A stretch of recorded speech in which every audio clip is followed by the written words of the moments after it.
There's a new study that says carb cravings after a bad night of sleep aren't hormonal, they're actually hedonic.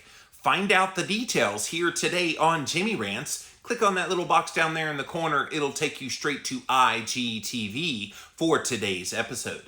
JimmyRants.com is the website, and as always, you can engage live in the content. Go follow me. I'm over on Instagram. I'm at Living Low Carb Man, LIVINLOWCARBMAN. We are here Monday through Friday, 11 a.m. Eastern Time, so always be here, and thank you for being here today on Jimmy Rants.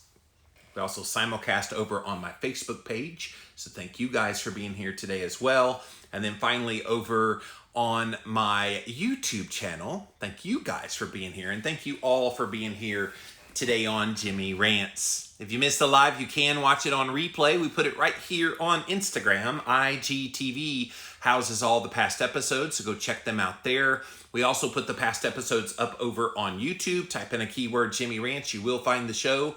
And then finally, before finally, we do on Tuesdays on my show, the Living La Vida Low Carb Show, we do air a best of Jimmy Rants. And so today's episode is already up. So when you're done watching Jimmy Rants today, you can go check out the podcast, Living La Vida Low Carb Show at llvlc.com or wherever you listen to podcasts. And it's all about the study I went over recently where they were squelching information about how bad vegetable oils were for your health.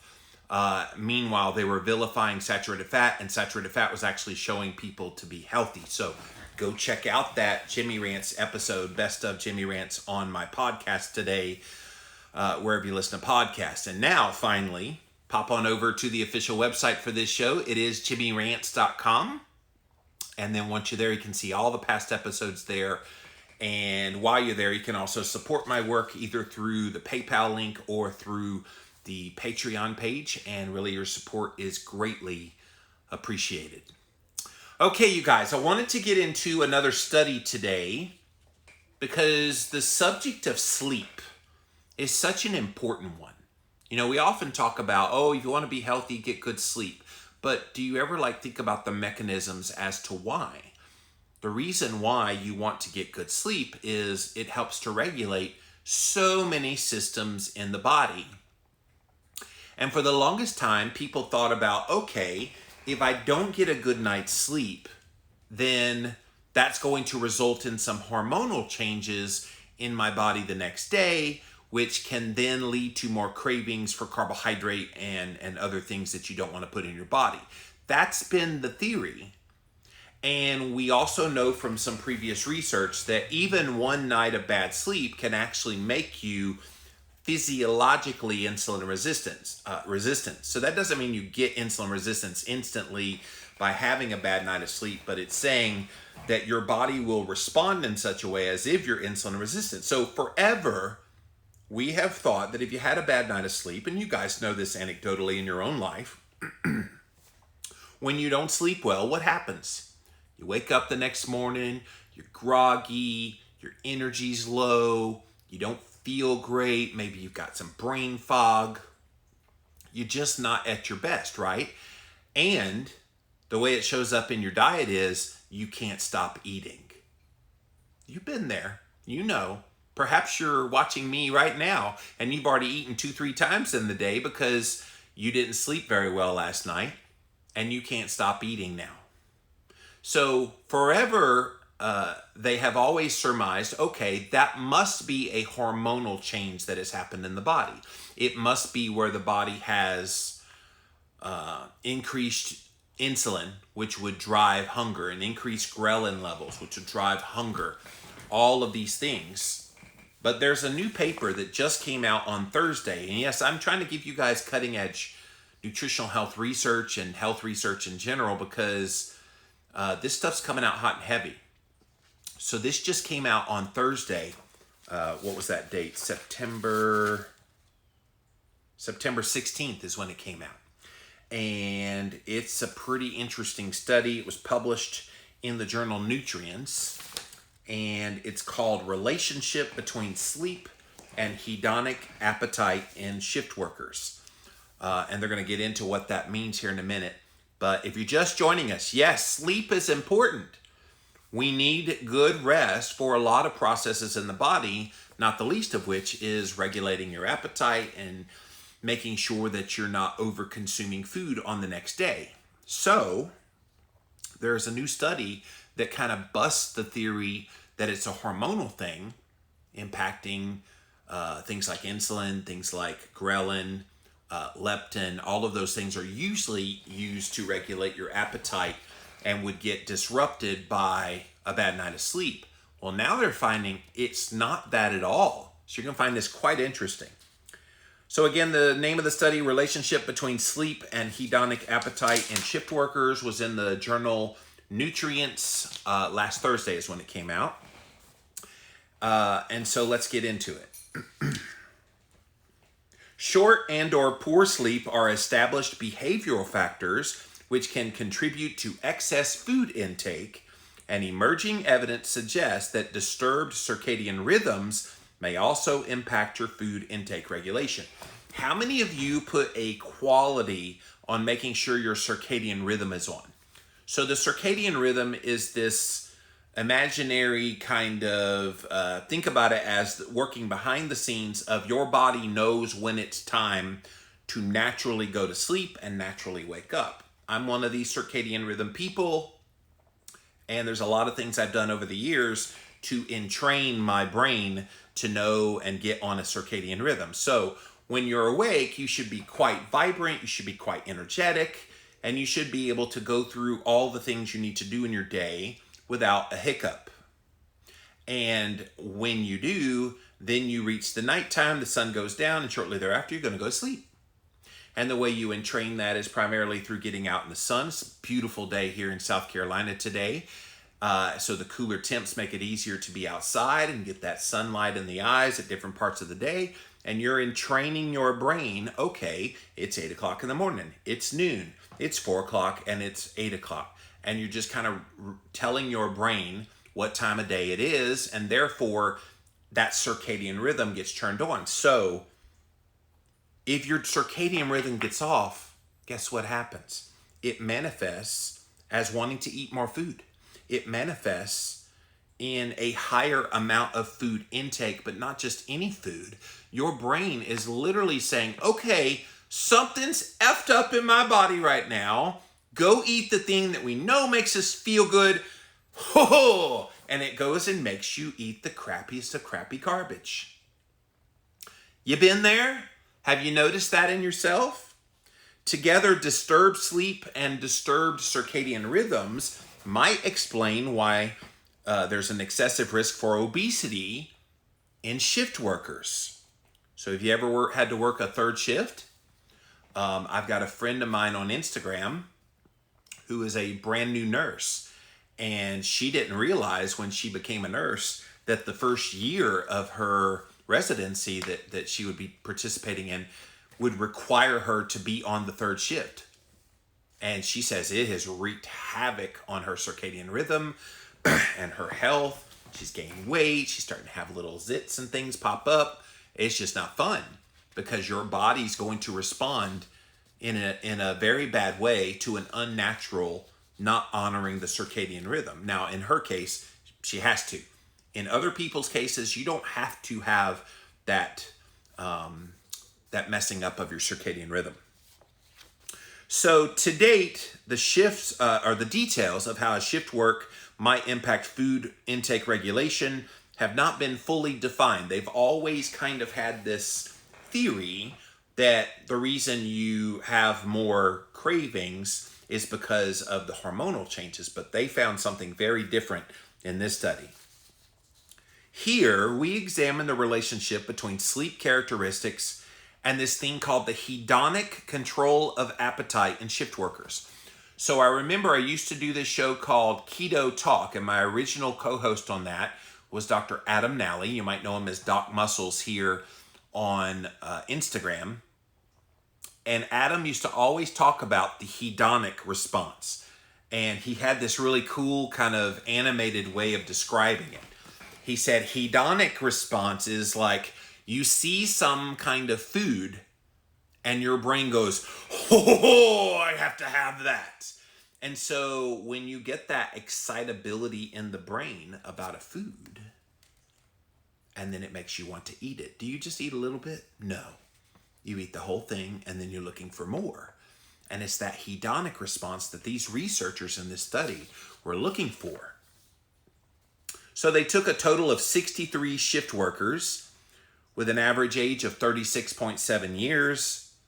59% of them were women. And what they had them do was complete an online survey of self-reported measures of their body weight, their sleep, and other factors which determined what their hedonic control of appetite would be.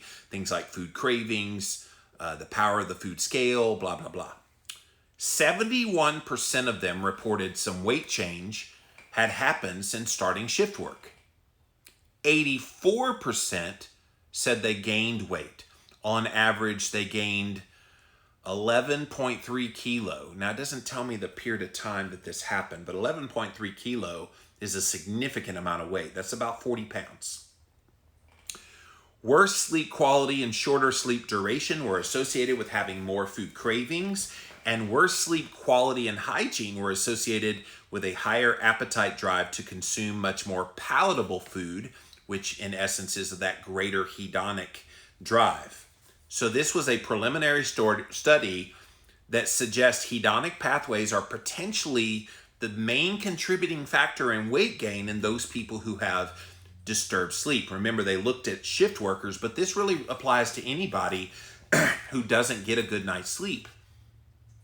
And think about it, when you have that disturbance of sleep on a daily basis, nightly basis, again and again and again and again, you keep having a bad night of sleep, it only gets worse and worse because you eat poorly because of a bad night of sleep. And then that eating poorly actually can mess up some of the circadian rhythm as well. It's this bad loop that once you get in it, it's hard to break through. All right, so let's dig deeper. And if you just joined us, we are going over a brand new study published in the journal Nutrients. It just got published last Thursday in September 16th is when it came out. And the title of it, Relationship Between Sleep and Hedonic Appetite in Shift Workers. And it's fascinating. If you've never paid attention much to your sleep, never really gave it a second thought, oh, sleep doesn't really matter as long as I get my diet and movement right. Want to bet? We're making a case looking at this study that sleep is probably just as important as those other factors. All right, introduction. Sleep disturbance is recognized as a behavioral factor that can contribute to obesity. I don't think many people know that. I think if you get a bad night of sleep, you're just like, okay, I'm groggy, but you don't think about it being a contributing factor to adding in fat on the body, but it does. Evidence for this link comes from both epidemiologic studies as well as mechanistic laboratory experiments, wherein short sleep and or sleep restriction are associated with people wanting to eat more food. And anecdotally, I think all of us who have had a bad night's sleep will tell you all you want to do is stuff your mouth the day after you had a bad night's sleep. Have you ever stopped and wondered why? Has it ever crossed your mind? Why do I have the munchies today? What's going on that's making me want to eat?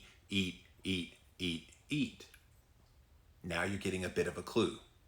The timing of the sleep-wake schedule is emerging as well to be another factor which can impact your body weight, with evidence that late sleep timing and sleep schedule irregularity can influence your food intake regulation and adiposity. I can tell you, I pretty much go to bed at the same time every night, and I wake up at the same time every night. My Instagram followers who watch my stories, every single day I show you my Oura Ring results. And in general, I'm in bed somewhere between 7:30 and 8:30, generally. And then I'm generally awake somewhere between 3:30 to 4:30, generally. So that's kind of my sleep schedule, and I'm pretty well on that unless it's a funky monkey night, which does happen from time to time. But having that regular sleep schedule is really good. The effects of these disturbances to both sleep and circadian rhythms on obesity is particularly salient for people who are shift workers, who are at a disproportionate risk for obesity as well as metabolic disease. Indeed, in various analyses, shift work is associated with an increase in body weight and adiposity. And it's that way because of what they found in this study. You're going to find out here in a minute. It's likely due in part to the short term of duration of their sleep that is prevalent in shift workers. Think about it. You get off work 7 o'clock in the morning, you get home 8 o'clock, 8 or 9 o'clock after you've maybe had some food, maybe you said hello to your family, and then you go to sleep.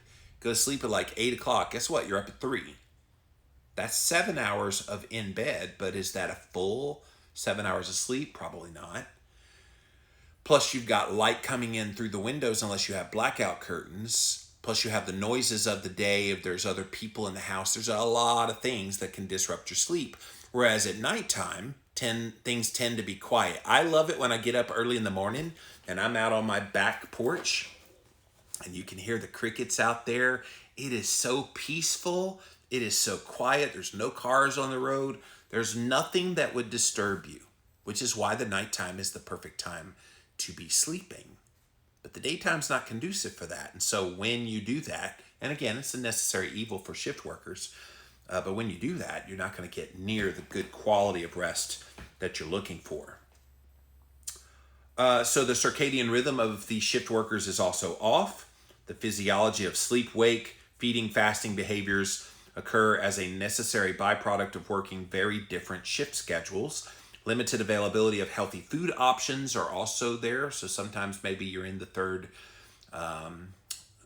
shift and you don't always have the best of food options, and fewer opportunities to engage in physical activity, unless your third shift job is a physical job, might also be contributing to the obesity happening in these individuals. Other shift work related factors include a susceptibility to start smoking and the highest rates of cigarette smoke use, which can also impact your health.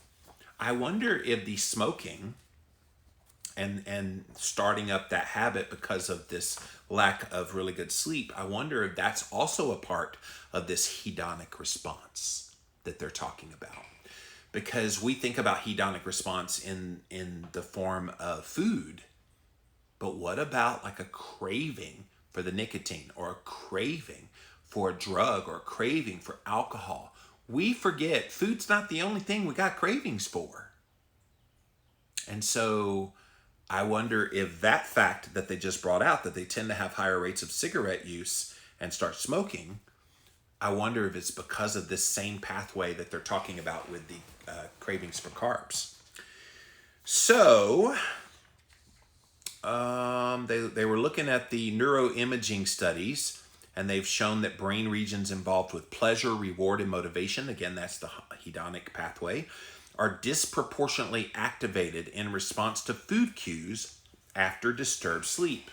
And again, I ask you, are you one of those people that maybe you had a bad night's sleep, just one bad night's sleep, and that next day you noticed you couldn't stop stuffing your mouth? And when you're trying to be really good on your ketogenic lifestyle, you could eat a lot of things, but when your brain is like screaming at you for the crappiest of crappy garbage, you're going, what in the world is going on? Now you know. Now you maybe see where you maybe didn't see before how important having really good sleep is. And getting that good sleep is not just about energy, rest, refreshment in your body, and blah, blah, blah. It's about actually controlling those very impulses and urges that led you to become ketogenic to begin with, led you to eat better and treat your body better to begin with. Pretty fascinating, right? In terms of other assessments of the relationship of sleep with the hedonic control of appetite, sleep restriction in adolescence resulted in impaired food-related inhibitory control as well as an enhanced food reward. In other words, your body was like really super hyped to want to make sure that you got these things that made your brain and body feel good. And of course, what do we think about when it comes to those kinds of foods? Obviously, within the context of a ketogenic diet, the things that make you feel good are the meats and the non-starchy vegetables and da-da-da-da-da.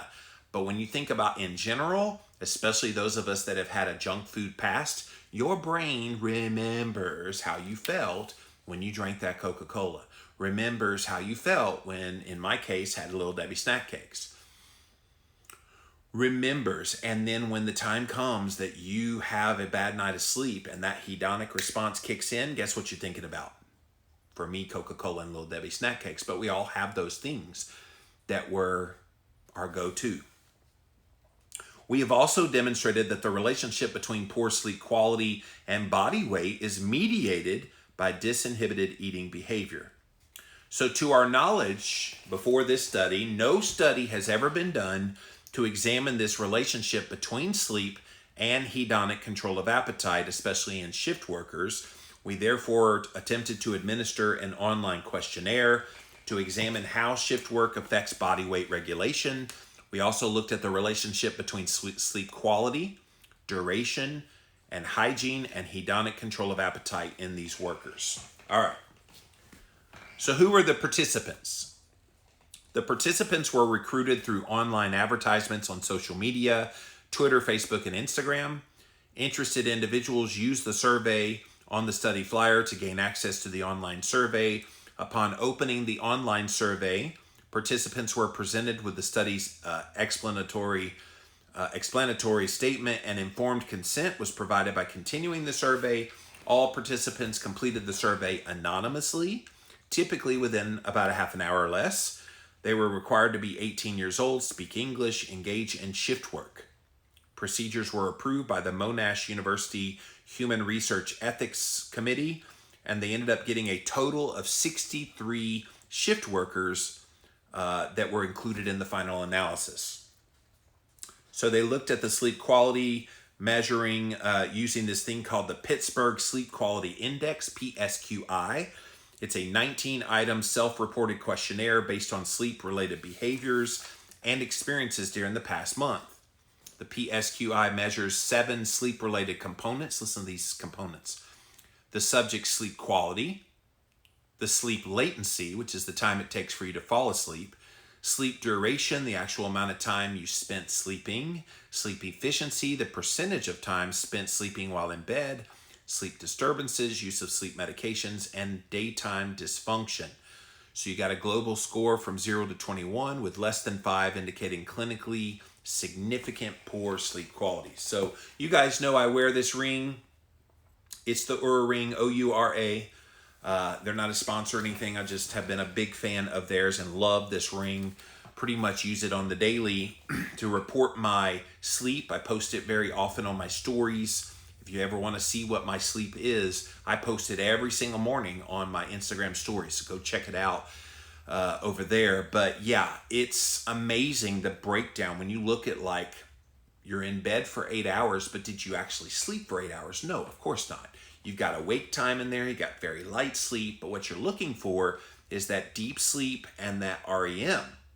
And it's those kinds of sleeps that are giving you the most recovery. And so with this PSQI that they used in this study, they were looking at a lot of the things that the Oura ring tracks. I wonder how they tracked it. It would be very easy for researchers to use something like this and put it on their patients, maybe have them wear it a little while before they come in to do this study. That way you kind of get a baseline of reading and then from there be tracking it. But let's continue with the study. Sleep hygiene, which is a collective term for behaviors and habits promoting good sleep quality, was measured using this thing called a Sleep Hygiene Index, SHI. It is a 13-item self-reported questionnaire assessing behavioral things like alcohol, tobacco, caffeine, all within 4 hours of going to bed or after going to bed. Environmental things like sleeping on a bad bed that's uncomfortable can all lead to sleep quality that is poor. Total scores are out of 52, with higher scores indicating poor sleep hygiene. Sleep hygiene has been shown to have a very strong association with sleep quality, and these behaviors appear to remain stable over time in the general population. I'll tell you what, I pay a lot of attention to my sleep hygiene. I'll tell you what, I have done so many things over the years to try to optimize my sleep, and I've gotten it down pretty well. I don't always do all these things, and when I don't do them all, the biggest faux pas that I usually do is I eat too late. When I eat, remember I go to bed between 7:30 and 8:30. When I eat beyond 5 p.m., my sleep is going to be messed up that night. I already know it. If I drink liquids past that time, again, my sleep's going to be messed up. I have to have the room at 65 degrees.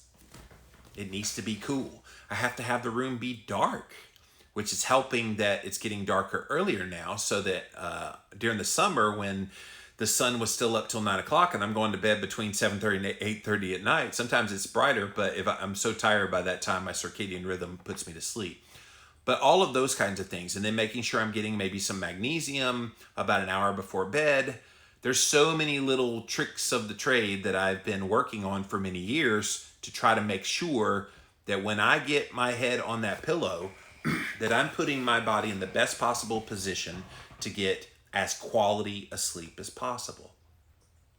People just think, okay, I'll just plop in bed and go to sleep. No, you need to turn off all your lights in your house. You need to turn off your devices, because it's telling your body when you're looking at a device at 7, 8 o'clock at night, it's telling your body it's bright sunshine outside.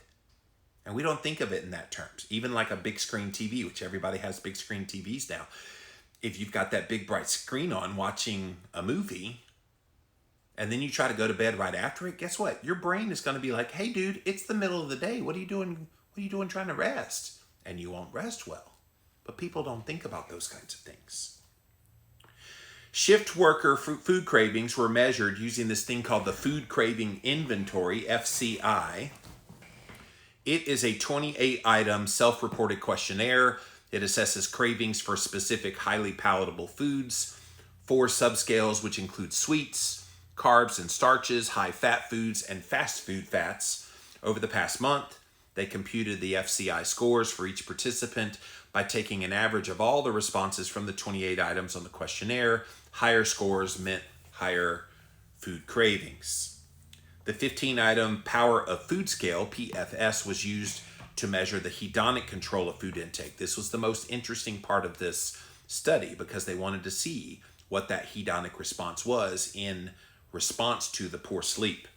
The PFS measures an individual's appetite towards palatable foods, asking them to rate the extent to which they relate to each of the statements on a 5-point Likert scale from 1, not agreeing at all, to 5, strongly agree. The 15-item statements fall into 3 domains of proximity to the food source. Number 1, food that is readily available in the environment but not physically present. For example, I find myself thinking about food even when I'm not hungry for it. 2, food that is physically present but you haven't eaten it. If I see or smell it, I get a powerful urge to have it. Or 3, food that has been tasted but not consumed. When I eat delicious food, I focus a lot on how good it tastes. Higher scores indicate a greater appetite drive to consume those foods, those highly palatable foods. Okay, so that's the things that they used to quantify all of the parts of the study. So they did some data analysis, ran it through a Mac, and bada bing, bada boom, let's look what the results were. So the participants, like I said, they were between the ages of 18 and 68 with a mean average of 36.7 years old, 37 women, 26 men. Participants were shift workers. The night shift were 17%. Forward rotating shifts was 24%. Backward rotating shifts were 10%. Early morning shifts, 10%. Early swing shifts, 6%. On-call, 3%. And all the rest of them, 24 hours on, 24 hours off, was 30%. So they basically got a variety of different kinds of shift workers, not just overnight shifts. 4 main sectors of the workforce should not be surprising. These are the people that work funky hours. Emergency responders like firefighters, healthcare workers like nurses and doctors, goods and services like bartenders, and transport like truck drivers, Uber drivers. Self-reported body weight maintenance metrics were measured. Overall, 83% of participants reported shift work had a direct effect on their body weight maintenance in general. 50% or more of them in each of the shift work type reported that shift work affects their weight maintenance. 71% said they have reported some weight change since they began working a shift schedule. 84% had weight gain, which had that 11.3 kilo, about 40 pounds weight gain. 16% did report a weight loss, on average, the 11 pounds kilo loss.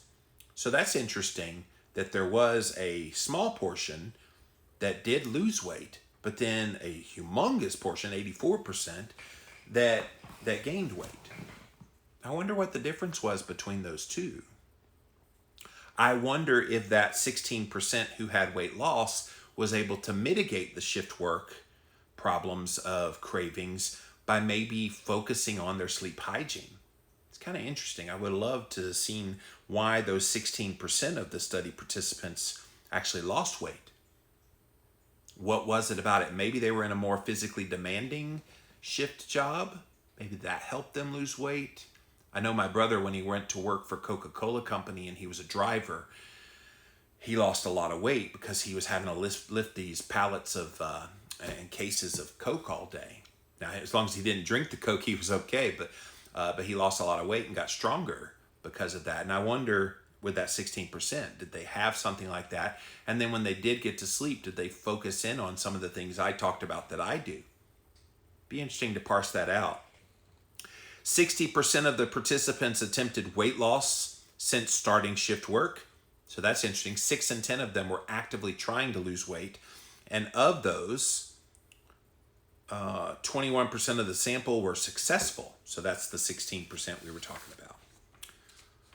All right. So participants slept an average of 6.38 hours a night, with sleep duration derived from the score, the PSQI we talked about earlier. 62% of the participants reporting sleeping less than 7 hours per night. So that's 2/3 of them, just about, slept under 7 hours. The average score of the SHI doesn't make sense. On average, participants had the average score, which basically showed that they had less sleep because of their shift work, is what they're trying to show here. All right. Trying not to get too caught up in the gobbledygook of this because they got a lot of FCI, PFS, ESQI. I'm just like, okay, you don't need to hear all that. All right. Let's move to the discussion because this is where it gets interesting, where they kind of talk about what they found. The purpose of this study was to examine how shift work affects body weight regulation and to explore this relationship between sleep quality, sleep duration, and hygiene with hedonic control of appetite. We found that the vast majority of individuals reported shift work affecting their ability to maintain body weight. In those who reported weight change since starting shift work, reports of weight gain far exceeded the reports of weight loss. We talked about that. Worse sleep quality and shorter sleep duration were associated with having more food cravings. We also found that worse sleep quality and hygiene were associated with higher appetite drive to consume these more palatable foods. Palatable foods defined as really crappiest of crappy garbage. Because remember, the brain doesn't forget. Hey, when I had that, I got a hit to my brain. And so it kind of drives you, hey, we want that hit, go get it. That's that hedonic response that you're trying to ward off. We did not observe a relationship between sleep hygiene and food cravings or sleep duration and this hedonic control. So that's interesting. Our finding that poor sleep quality is associated with more food cravings aligns with the findings from an earlier study conducted in healthy adults with type 2 diabetes, which showed an association between poor sleep quality and increased hunger, emotional eating, and uncontrolled eating. Consecutive nights of short sleep, 5 hours or less, have been shown to increase food intake in excess of the energy an individual requires. Another one of the contributors. So their theory here is you got short sleep. which means you got short, deep, and REM sleep, which didn't let your body fully repair. And maybe part of this hedonic response that's happening in the body the next day, making you want to eat more, maybe that's your body trying desperately to get that last little bit of repair that it didn't get because you didn't give it a full night's sleep. The novel aspect of this study lies in its assessment of how sleep measures relate to the hedonic control of appetite in shift workers. We found that poor sleep quality, poor sleep hygiene were predictors of this higher hedonic appetite drive in the shift workers. Previous cross-sectional work in healthy people, adolescents specifically, has shown that when individuals of normal weight are put on a restricted sleep schedule of 5 hours a night compared to 9 hours a night, they exhibit less inhibitory control of food intake, and they find the food to be more rewarding. And again, I ask you, when you've had a crappy night of sleep, have you noticed you can't help yourself but eat and eat and eat? And by all means, please don't go grocery shopping that day after you had a bad night's sleep, because your brain will be on overdrive with this hedonic response. We've all experienced it. And some people succumb to it and then they feel the guilt of it. Like, oh my gosh, how did I I'm keto, how did I do it? Now you're seeing why. See guys, it's not just about the food you put in your pie hole. It's not. It's about all these aspects of your health. It's why you hear me talk about getting sunshine. It's why you hear me talk about prioritizing movement. It's why I talk about sleep a lot, because it matters. The author suggests that this is likely attributable to the poor judgment of what constitutes healthy food items when actual sleep is deprived. It is well established that sleep deprivation will impair your executive function, which leads to bad decision making in individuals experiencing acute or chronic sleep. Now that's interesting. It inhibits your executive function, making poor decisions. So maybe that's why you get a little more susceptible and you give in and you think, oh man, I'm so strong. Well, you're not. Basically, think about it. Somebody took a big old gut punch to you when you don't get a good night's sleep. And when you've been gut punched, it takes you a moment to catch your breath. Well, in that moment, you're very weak. And that's what's happening when you get a bad night's sleep. You got gut punched, and then you go to the grocery store and you can't help yourself but buy the Oreo cookies because you desire that hedonic response to the food, because you want to feel better, because your body's like, okay, something's not right. You see how it's all intricately interconnected? You see why also you don't need to beat yourself up about the choices. Oh my gosh, I know better. Well, yeah, you do know better. But knowing better and overcoming this hedonic response because you had poor sleep are two different things. It has nothing at all to do with your knowledge. It doesn't. It has everything to do with physiologically what is happening in the body, which is why if you're not already prioritizing your sleep and doing all you can to get really, really good sleep, you better start right away. I'll tell you what, if I'm in the middle of the night and I'm looking at the Oura Ring, I'll sometimes, like 2 o'clock in the morning, I'm wide awake and I'm going, okay, I'm not getting up at 2 o'clock. I'll look at my Oura Ring. How has my sleep been? And if I'm at a score over 80 and I feel pretty good, I will get up. But if that score is under 80, I try to force myself to go back to sleep again, because I know I need that little bit extra. That's why quantifying your sleep is so important. So if you have a Oura Ring, I know Fitbit has little sleep trackers. There's all kind of companies making sleep trackers now. Get one. That way you know, because otherwise you're just going on gut, you're going on how you feel, and that doesn't always tell you how you've actually done.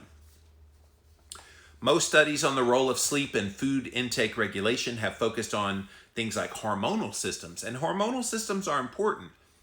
But what they found is you're ignoring the hedonic system, because reward-driven pathways are driving you to eat and eat and eat. And of course, we know from reward-driven pathways that once you have something kind of crappy garbage, guess what happens? It makes you want more crappy garbage. So then you get in that bad cycle again, which so many of us broke when we went keto. And unfortunately, you get a really bad night of sleep and you kind of go back into that bad habit again, and it's hard to break it again. This is so important since evidence from lab-based studies assessing ad libitum, which is as much as you want, food intake, as well as appetite hunger regulating hormones in the context of experimental sleep restriction, suggests that excess energy intake, too many calories, too much food, following short sleep is likely driven by this hedonic pathway as opposed to purely hormonal ones like insulin, ghrelin, leptin. Thus, a strength of the current work was that we included all the measures of hedonic drive of appetite. They should add this to all the studies that look at this kind of thing. This, to our knowledge, is the first time this hedonic drive of appetite has been assessed in shift workers. One of the important limitations of this study is that the data was cross-sectional. Thus, we cannot determine any kind of causal relationship between disturbed sleep in shift workers and body weight gain. Additionally, participants in our sample were more inclined to be overweight and obese. So that's interesting. So they came into the study already overweight and obese. That doesn't mean anything other than they already had a propensity for putting on weight. So now you just added in this additional layer, which made it all the more easy to put on weight. Participants in our sample were more inclined to be overweight and obese. On average, women in the sample had a BMI of 25 to 30, while on average the men had BMI of over 30. So it's not generalized to the general population. In other words, some people in the study thinner might not have had this same hedonic response. That's what they're theorizing. It's possible. It's a limitation. I love it when researchers can accept that there are limitations to the research that they did. We also relied on self-reporting measures of sleep and of body weight. That's always a risk because these people might tell you what you want to hear. Human element's always there, so it is a limitation. Future work should also include behavioral measures of hedonic control of food intake, like the Sipometer, a device that has previously used to quantify food reward value and motivation to consume under sleep restriction conditions. Use all the tools you got. Stick an Oura ring on all those people. I guarantee you can do a lot of things. And a lot of researchers are using the Oura results, and they can tap right into that data if you give them permission to and see it directly for themselves. There's no manipulation involved at all. The current sample size was small. Remember, it was only 60-something people. Although our sample included both males and females, this small sample precludes any sex-based comparisons. There is some evidence, including findings from experimental work. Females could be a lot more susceptible than males to these adverse impacts of shift work on their metabolic outcome. And that makes sense, especially with the age group they were in, the average age being kind of the mid-30s. There's women are still ovulating, still premenopausal, that kind of thing. That could play an impact on it being different for the sexes, that's for sure. We call for a larger follow-up study in order to detect any differences between male and female shift workers and help inform them with more personalized approaches to maintaining body weight and metabolic health. Overall, this is an early report that should be considered as hypothesis generating. I love these researchers because they get it. This doesn't really tell you a lot of things verifiably, but it definitely lays the groundwork for making sure that we do really good research. Now they have a hypothesis. Now they know exactly the measures they want to test. Now do it on a grander scale than just 60 people. Do it with 600 people. Then it becomes significant. This preliminary study provides insight into hedonic factors potentially contributing to obesity in the shift workers who may have heightened responsivity to food intake as a result of having disturbed sleep and or circadian rhythm misalignment. So again, you guys, if you came in late, I read from a study published in the journal Nutrients, and it was published last Thursday, September the 16th, 2020. Title of it, Relationship Between Sleep and Hedonic Appetite in Shift Workers. And what do you think about this? Like, anecdotally in your own life that when you haven't had a good night's sleep, it does impact you and it makes you want to eat more and more and more. I've noticed it. I've seen that happen. And of course, then the question becomes, well, what do you do on that day that you're having all these cravings?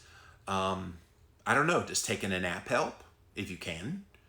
Does just really white knuckling it and having bacon and steak and making sure you minimize any impact, does that help?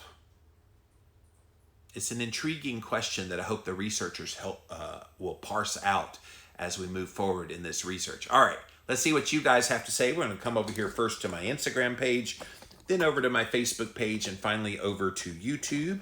Thank you all for being here today on Jimmy Rants. JimmyRants.com is the website. See what you have to say.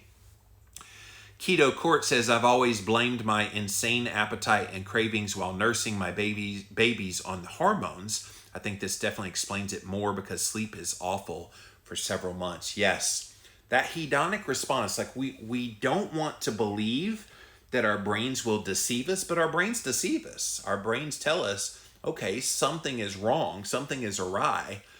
And I, for the longest time, have been using the excuse of when you get a bad night's sleep, it's the insulin response, it's the ghrelin response, it's the leptin response that makes you hungrier and want to eat more. I'm sure there is an element in there of that, but this hedonic response really does kind of shine a bright light, and I look forward to the deeper research into this, because I think there's a lot more to the story there than just hormones. Rachel says, I fell asleep way too late. Instead of my usual black coffee, I made a big old pumpkin spice latte. I didn't even think about why. There it is, Rachel. Your body was telling you, okay, Rachel, you were kind of dumb to us last night, not really taking care of us, so we're going to slip it into your subconscious that you want a pumpkin spice latte. It's cooler now. You know you're craving that. Everybody wants pumpkin spice this time of year. See, you didn't make that decision. Your hedonic response made that decision for you. And aren't you glad? Because that was probably pretty good. But now you're like, why did I want that? I always drink black coffee. What happened? Well, now you know. Jesse says, this is all so interesting. When my circadian rhythm is off, I control the urge to eat poorly. And I do tend to gain weight.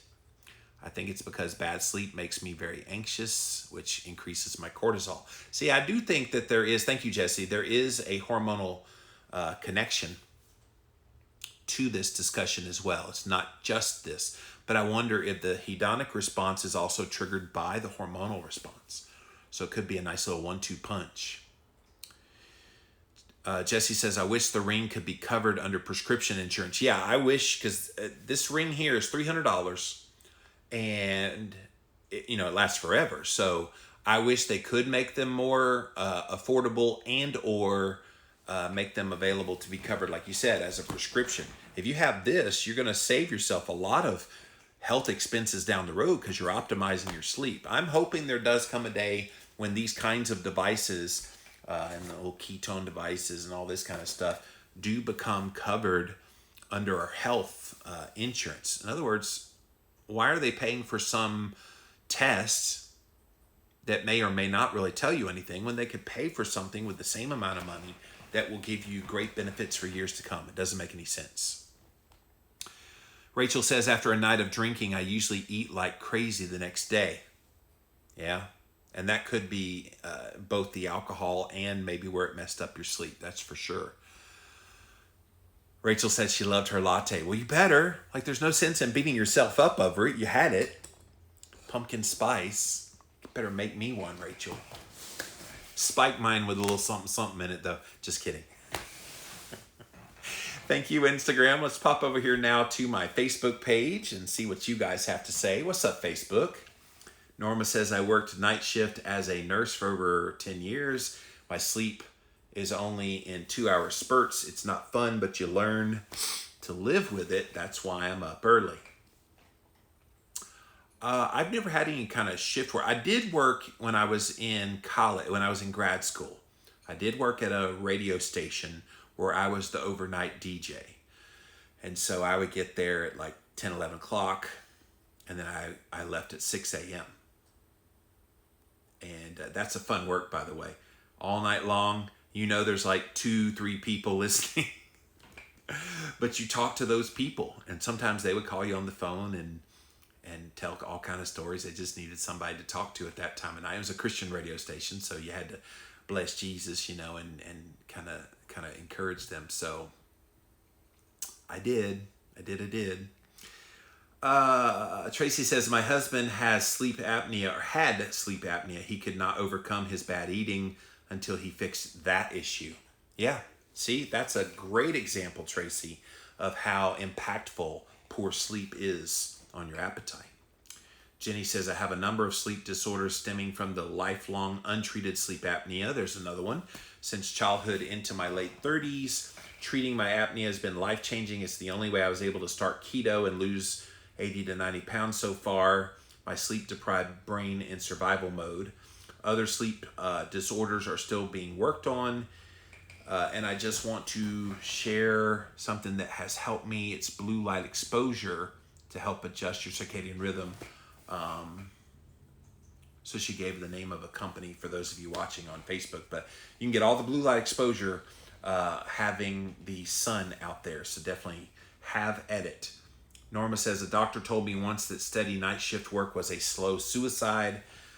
I did my first Atkins diet on night shift, lost 76 pounds for 6 months, but then I gained it all back and more. It does impact you eventually.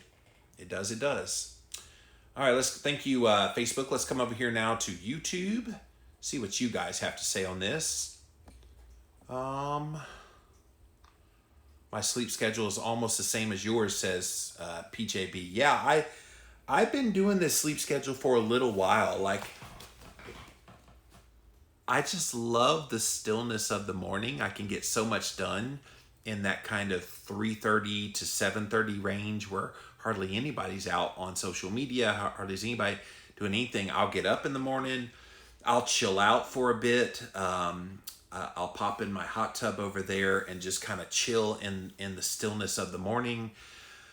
I will check some sports scores. I will play some words with friends. I just kind of do things that kind of chill. And then I get into the work and I'm just kind of like really, really productive early in the day. That by the time most people wake up, I've already accomplished about half of my day worth of work. And that's just the way I work. But then conversely, like I'm done with Jimmy Rants around noon. By about 4 to 5 o'clock, I'm already getting sleepy. And that seems so weird. Like, wow, that's kind of a weird time to go to sleep. Well, not when you go to bed 7:30 to 8 o'clock. Your body's kind of preparing yourself to wind down. So it's an interesting schedule. I love it. I suppose if I get somebody in my life that has a different schedule than that, I'll have to adjust. But for now, it works for me. Thanks for breaking all the mental barriers. Thank you, Python. Always try. Harpsy said, this is really great information. Thank you for watching. Have you ever put foil on your windows? It blocks light. It creates a true sleep chamber. I actually have blackout blinds. So no, I haven't had to do the foil thing. Do you avoid eating before bed? Well, you eat 4 hours. My phone rang. Sorry about that. And now it's frozen my YouTube. That's so funny. My YouTube is totally frozen because I got a call. I lost it. It's totally frozen. Oh, are you back? Now you're back. My phone rang, and so I was trying to read the thing, and I get this really crazy. I've been getting crazy phone calls at all hours of the day from travel agencies and political campaign stuff. It's just all kind of stuff constantly bugging me. Let's see where it was. Oh, you were asking about the foil on the thing, and I said no. I use blackout blinds, and they do the trick. Do you avoid eating before bed? I eat about 4 o'clock, and then I'm in bed by 8 o'clock. So that's 4 hours before bed. Abel says shift work is rough. Even an occasional night of late night partying can set us back. We usually go to sleep around 8:30 these days. You old man. You and Allison go to bed at 8:30. Wow, we've made you an old married couple already, Abel. All right, let's come back over here to Instagram. I think I saw Joshua make a comment. Yes, there it is. my carb cravings pretty much only there after having poor sleep. Like, you think you've beat it. You think you've overcome those things because you dialed it in. But people beat themselves up and they think, oh my gosh, how could I have succumbed to this? I thought I overcame my carb cravings. You have, but you didn't overcome physiology. And physiology is all day, every day, going to supersede your willpower of overcoming what you think is gone. You know, I often tell myself, yes, I am fueled better eating low carb keto.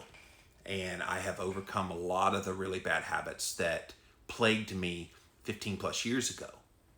But they're still there. It's kind of like when you put your type 2 diabetes into remission. It's in remission, but it's not gone. It would very easily come back with a vengeance if you slipped up too much. And for those of you with type 2 diabetes, this sleep thing that we talked about here today is all the more prescient for you. Because that hedonic response is in addition to the hormonal things going on in your body that are arise. So if you have insulin resistance, if you have type 2 diabetes, if you have obesity, which most of these people in this study had, just know this is probably going to hit you harder than the rest of the population. And I really look forward to seeing follow-up studies where they do a much larger population of the entire population, not just obese people, which is what they had in this study. But really fascinating stuff, right? Poor sleep, carb cravings coming from this hedonic response. And if you're not familiar with hedonic response to food, kind of do some research on that, hedonic, and you'll find some really interesting things. And it kind of might explain sometimes why you grab for crappy garbage when you think you have beaten those carb cravings for good. That's it for this episode of Jimmy Rants. JimmyRants.com is a website. And as always, you can engage live in the content. Go follow me right here. I am on Instagram. I'm at Living Low Carb Man, LivinLowCarbMan. We are here Monday through Friday, 11 a.m. Eastern Time. So thank you for being here today. We also simulcast over on my Facebook page, as well as over on my YouTube channel. Thank you all for being here today on Jimmy Rants. If you miss a live, you can watch it on replay. As soon as this is over, we'll put it right up on IGTV. We also put it up over on YouTube. Type in a keyword, Jimmy Rants. You will find the show. Today is the Living La Vida Low Carb Show Jimmy Rants Day. So I always play a best of Jimmy Rants episode on my podcast, which is the longest running health podcast on the internet. LLVLC.com is the website to go listen, or wherever you listen to podcasts. It's about that study that came out recently that revealed that they squashed the study on vegetable oils back in the late 60s, early 70s, because they were trying to vilify saturated fat. Meanwhile, saturated fat was found to be protective and really didn't do a whole lot of negative things in your health at all. But you can't let a good story be ruined by facts. And so they squashed this really bad study showing how dastardly and deadly the vegetable oils were, because they were trying to vilify saturated fat. So really interesting. If you missed that, Jimmy Rants, go listen today on the Living La Vida Low Carb Show. And then finally, pop on over to the official website, JimmyRants.com. Check out all the past episodes there. And while you're there, be sure to support my work. If you like what I do here, I've got a Patreon link that you can do a monthly donation or a one-time donation through PayPal. Click on those links there at JimmyRants.com. All right, guys, that's it for now. Thank you so much for watching, and we'll see you again tomorrow. Bye.